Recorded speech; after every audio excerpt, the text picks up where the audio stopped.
Hey, what's going on, guys? Back with another video. I apologize for how the software looks, if the play screen or play button and stuff like that. I'm still working out a software to use. I went through a couple different ones and didn't really like it. And obviously, if you guys have seen my last videos, I did the camcorder down, but it didn't seem to be very popular with views, so I figure I'll try a little slideshow. But anyway, not to bore you with guys with the details, we're going to talk about Atla Palani Nest Tender today. Atla is a very popular EDH commander, not necessarily for CEDH, but is very popular in general. Typically, people run this as whatever kind of tribal they want or getting out whatever they want because of her ability, which we'll move on to now. So she is 1 red, green, white, human shaman 2/3. You could pay 2 and tap to create a 0/1 green egg creature token with Defender. And whenever an egg you control dies, reveal cards from the top of your library until you reveal a creature card. Put that card onto the battlefield and the rest in the bottom of your library in a random order. So, the reason people like to run this as a good stuff deck is you just create eggs, and then when the eggs die, you get to reveal cards until you reveal anything. So I've seen people run it as Dinosaur Tribal, Eldrazi Tribal, Beast Tribal, many different things. Along with her also having some combos, I believe, with Mirror Entity, but I don't have any of that on here. What I decided to go with instead was, in fact, a popular mechanic in that same kind of area called Enrage, and tried to build a deck off of things like that. So basically, why I call it ping pong is I'm trying to ping the creatures for damage so that an effect can happen back. So we'll move on to the first page right here. There's some enchantments that work well with the strategy, like Rite of Passage and Fiend Lash. Rite of Passage, 2 colorless, 1 green enchantment. Whenever a creature you control is dealt damage, put a 1/1 counter on it. And Fiend Lash, a colorless and a red, it's an artifact equipment. Whenever equipped creature gets +2/+0 and has reach, and whenever equipped creature is dealt damage, it deals damage equal to its power to target player or planeswalker. So if you have ways to ping your creatures, you can make them very big, or you can have them bounce damage off onto other things. Obviously, there's many things like Fiend Lash, including Brash Taunter and Stuffy Doll, which can also deal damage to people, but there are other ones. I don't know how many of those I actually included on this. I just tried to give an idea of kind of a direction to build the deck, since this is just kind of a new idea. I'm not using a deck I already own or anything like that. So move on to the next section of things that you could do with this deck is creating tokens. So Hornet's Nest, Saber Ants, and Sporeweb Weaver are all creatures that when dealt damage are going to create you tokens. Hornet's Nest is a 0/2 defender that when it's dealt damage, you create that many 1/1 green insect creature tokens with flying and death touch. Saber Ants is 3 colorless, 1 green. Whenever Saber Ants is dealt damage, you put that many 1/1 insect creature tokens into play. And then Sporeweb Weaver gains you 1 life and creates you a 1/1 green sapperling creature token.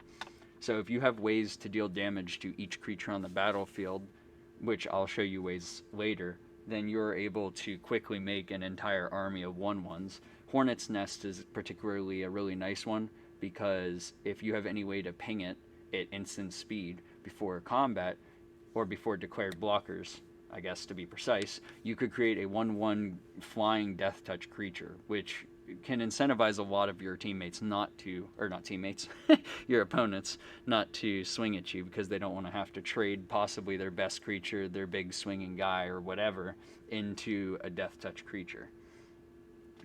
There are plenty of ways, if you wanted to break the budget and kind of go out whatever direction you want, that you could double up on the 1/1s. There's Anointed Procession and Doubling Season that would allow you to double up on the counters and to double up on the creature tokens that you have. Not to mention that there's ways to do things where you can make everything indestructible. So if you were to make Hornet Nest indestructible, you could deal as much damage as you possibly can to it and create as many as you want. Next thing is creatures that get bigger. Like Rite of Passage, place encounters, there's creatures that care about that too. So Hungering Hydra, Snapping Sailback and Fungasaur are all creatures that when they're dealt damage, you put that many +1/+1 counters onto it. Specifically, Hungering Hydra puts that many. Snapback and Fungasaur put 1 on it.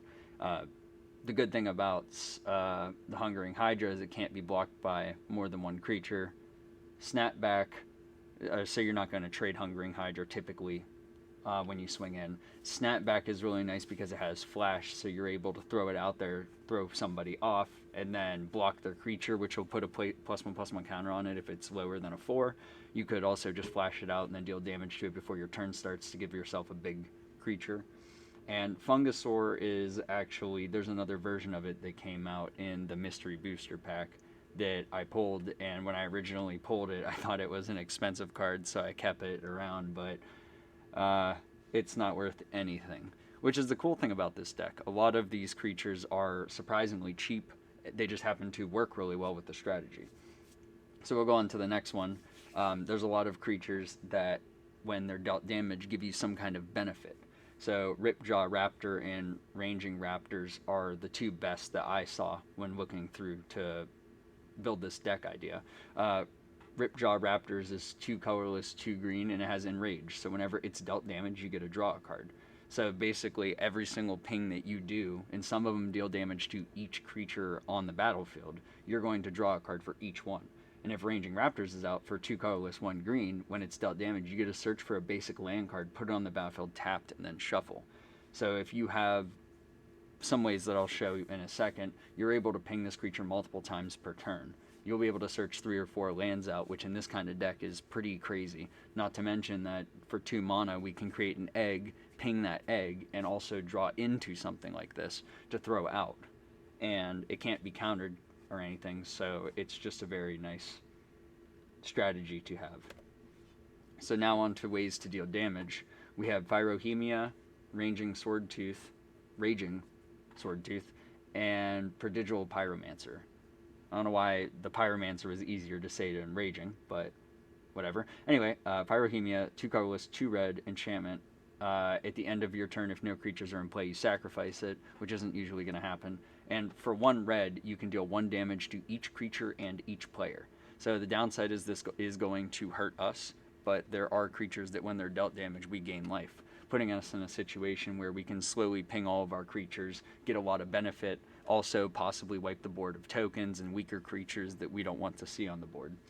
The Raging Swordtooth, when it enters, it's going to deal 1 damage to each other creature, and it's a 5/5 with Trample, which is really nice. And Prodigal Pyromancer is 2 colorless, 1 red, and when you tap it, you deal 1 damage to target creature or player. So Prodigal's pretty nice if we have other ways like Pyrohemia out, and we have maybe a 0/2 or a 1/3 that we've already pinged twice, we don't want that to die. We could still use the Prodigal Pyromancer to hit one of our other creatures to give us the benefit. So on to the next one, just kind of dealing more with how the deck works and how our strategy goes. We have Harmonic Prodigy, Impact Tremors, and Fires of Yavimaya. So Harmonic Prodigy says it is a 1 colorless, 1 red human wizard 1/3 that has prowess, which isn't going to matter in this deck. But if an ability of a shaman or a wizard you control triggers, that ability triggers an additional time. So the thing is that Atla is a shaman. So we get to double her ability, which is pretty gross in this deck.